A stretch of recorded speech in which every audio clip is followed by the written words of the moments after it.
Struggling to see what's behind you? It's time to fix that Tundra backup camera. First, check the basics. Make sure your vehicle is in park and the ignition is off. Locate the backup camera near your tailgate handle.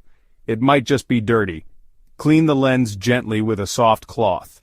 Next, inspect the wiring. Open your tailgate and find the camera's wiring harness. Look for any damage or loose connections. Sometimes, a simple reconnection can solve the problem. If that doesn't work, check the fuse. Find your Tundra's fuse box, usually under the dashboard on the driver's side.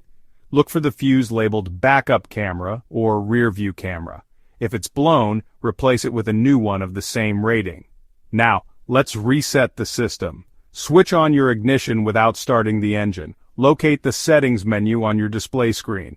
Navigate to camera settings and select reset. This can often resolve any software glitches.